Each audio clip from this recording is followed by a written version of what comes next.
Hello, everybody. This is Michael Pucciarelli. This is the Adobe Camera Raw section of the photographs I took for the Eastern Tennessee Professional Photographers America. Well, first, as you all know who I am, it was a pure joy to do this. I hope to do this again with other tables I use. I really enjoyed speaking for this group, and I hope to speak again. Today's webinar, we're just going to talk about Adobe Camera Raw.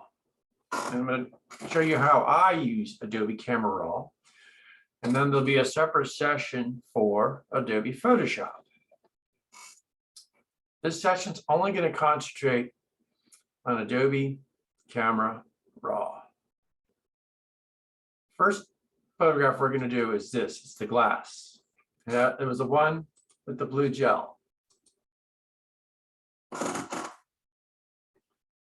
And I already made the settings, but if you ever want to reset, you just say reset to default. And so what I do is I get the white balance tool. I click on a white or a gray for the white balance. And then I just increase my texture to 2 or 3 and my clarity to 2 or 3.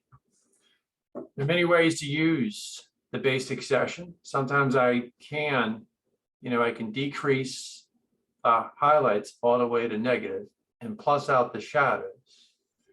And I could also increase the contrast, and I could also modify the exposure. So many ways I can use, the basic in Camera Raw. The curve, if there's data, you want to try to make an S curve. So I'm going to not do anything because there's no data here. Now for the sharpening, it's best to sharpen at the end, but I recommend what I used to sharpen for products, anything over 140 and noise reduction 50.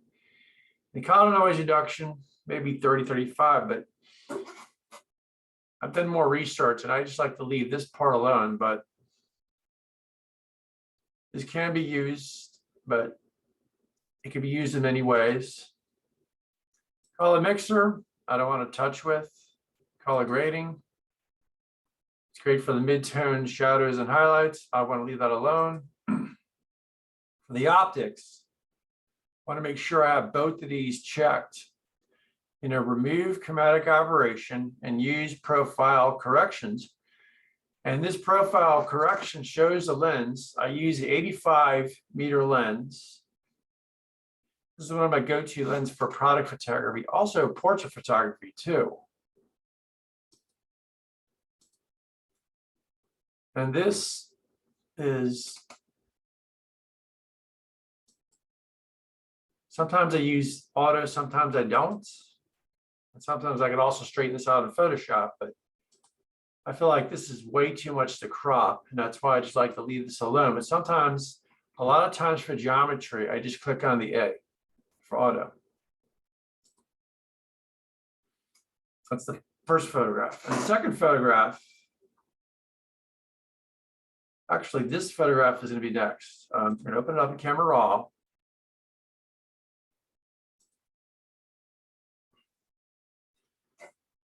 This is a simple food lesson because when you have food, you want to have shadows. And if you want to have like a silver card, the bounce in details in the shadows.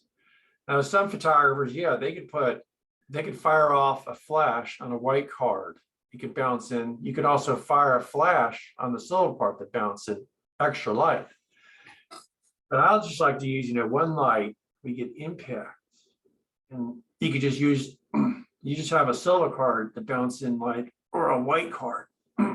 So there's many ways to use this one light and a white or silver card, like I said in the demo when I was there. And again, I'd find the white balance, I'd click it. I would increase the texture from 2 to 4 and the clarity from 2 to 4. And anything that doesn't look right, I could, I can make the highlights negative. If I use like a negative highlight, I like to do a plus the same number of shadows, so it's evenly balanced. Sometimes I can make an S curve, but I'm not in this case. Detail, I like to leave this section alone and just sharpen in the end in Photoshop. It's better for the file. Color mixer, it's great if you want to, add in colors. You can, do the color, you can, but I like to leave this section alone. Color grading, midtones, if you want to adjust three-way, you want to adjust the shadows or the midtones, or you can do global. But I like to leave this section alone. And the options, optics, I like to say remove chromatic aberration, lose profile corrections. And again, it shows the Canon lens that I was using, the 85 prime. This is a great, it's a great lens for, product photography, also portrait photography too.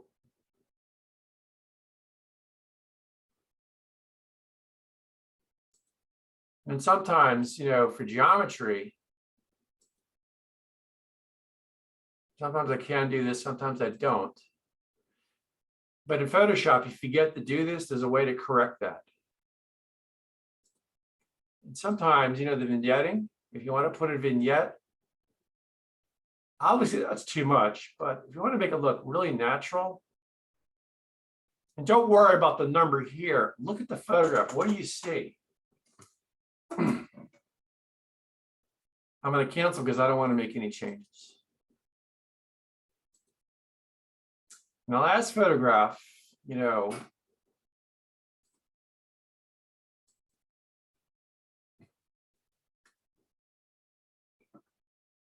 again, I do the white bounce. I find a gray or a white. And I don't want, maybe I could, I could adjust the highlights. I could adjust the shadows. I chose not to. I want to have a little shadow to make it look more interesting. And the texture, 4+, clarity 2+. Curve, I could put like an S curve. Detail, I'm not going to touch. I like to just leave this alone and sharpen at the end. But some people, they go, 140 to 50 noise. Or I'm not going to touch the color mixer. I'm not going to touch the color grading. You can work with mid-tone, shadow, highlights. You can work with them together or separately. Optics, I like this. I always want to have this check. Remove chromatic aberration, which means removing color problems to the edges. Use profile corrections. And again, this is using the EF85. This is a great lens for, portrait photography. Headshots are also, if you stand from a distance, you get the whole body of a portrait. Also, it's great for, love to use this for portraits. It's a great lens. It's a nice prime lens. It's one of the lenses that talked about in the presentation.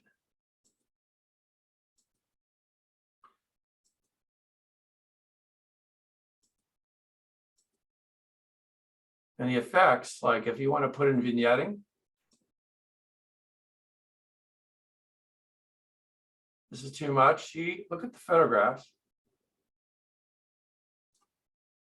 And I'm not going to make any changes, but there's so much you can use with Adobe Camera Raw.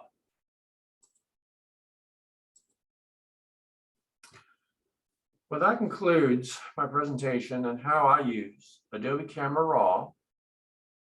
The next presentation will be a separate Zoom of how I will use Adobe Photoshop. That's a separate presentation. That'll be coming soon.